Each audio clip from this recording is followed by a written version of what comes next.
Hello बच्चों, चलिए प्रश्न को देखते हैं। 6 से बड़ी दो क्रमागत सम संख्याओं के ऐसे युग्म ज्ञात कीजिए जिनका योग 27 से कम है।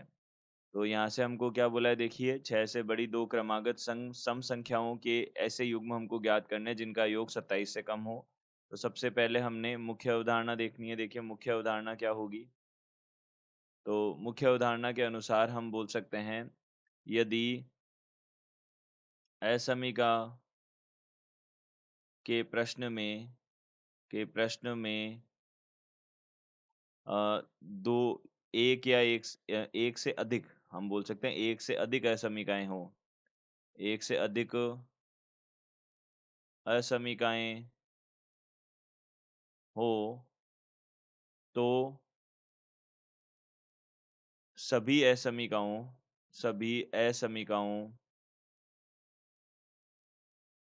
के हलों का सर्वनिष्ठ लिया जाता है, का सर्वनिष्ठ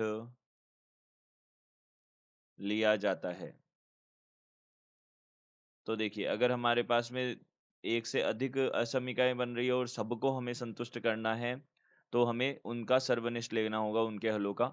तो देखिए यहाँ से हमको बोला है 6 से बड़ी 2 क्रमागत सम संख्याएँ। तो सबसे पहले हमने माना माना सम संख्या प्रथम सम संख्या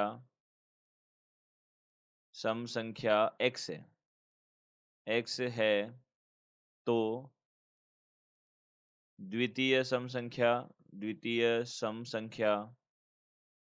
क्या हो जाएगी, x प्लस 2 होगी, क्योंकि क्रमागत है। तो क्रमागत है तो एक पहली अगर ये है तो दूसरी तो x प्लस 2 ही होगी। तो हमने बोला यह हो जाएगा। अब दोनों ही क्या हो जाएगा, देखिए दोनों ही 6 से बड़ी हो। तो x और x प्लस 2 दोनों ही 6 से, देखिए x और x प्लस 2 दोनों ही क्या हो, 6 से बड़ी हो। यह हमारे पास आ गई।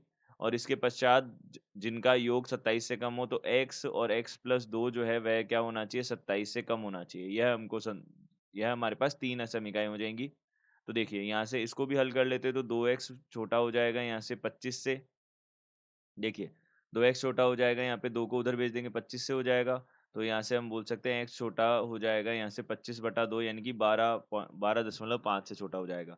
तो देखिए हम इनको संख्या रेखा पर प्रदर्शित कर लेते हैं तथा इनका उभयनिष्ठ हल निकाल लेते हैं। तो देखिए इसको भी हल किया हमने, तो x बड़ा हो जाएगा यहाँ से 4 से। यह हो गया। तो देखिए यहाँ से अब हम तीनों हलों को संतुष्ट करने वाला भाग देखेंगे, क्योंकि हमें क्या चाहिए, इन तीनों का सर्वनिष्ठ चाहिए, यानी कि तीनों का इंटरसेक्शन चाहिए। तो देखिए यहाँ से हमारे पास 4 आ जाएगा, यहाँ से हमारे पास 6 आ जाएगा और यहाँ से हमारे पास 12.5 आ जाएगा, यह आ जाएगा। अब देखिए एक तो बोल रहा है कि x का मान क्या होना चाहिए, 4 से बड़ा होना चाहिए, दूसरा बोल रहा है कि x का मान 6 से बड़ा होना चाहिए और तीसरा बोल रहा है कि 12.5 से छोटा होना चाहिए। तो यहाँ से हमारे पास में जो तीनों का सर्वनिष्ठ बनेगा वह 6 से 12.5 वाला बनेगा, तो x का मान जो है वह 6 से 12.5 तक होना चाहिए। अब इसमें हमको युग्म देखने हैं कि 2 क्रमागत सम संख्याओं के युग्म क्या-क्या होंगे। तो पहला देखिए 7 तो हमारे पास सम संख्या होता नहीं है, तो एक तो 8 और एक 10 हो जाएँगे। तो यहाँ से देखिए 8, 10 हो जाएगा हमारे पास में। देखिए क्रमागत युग्म हमारे पास में कितना हो जाएगा, x का मान नहीं है तो हम बोल सकते हैं क्रमागत युग्म में एक तो 8, 10 हो जाएगा। एक यहाँ से कितना हो जाएगा, 10, 12 हो जाएगा। देखिए x का मान 10 हो सकता है तो ये 10, 12 हो जाएगा और एक हमारे पास में 12, 14 हो जाएगा। यह हमारे पास बन जाएँगे। तो देखिए यह हमारा हो जाएगा।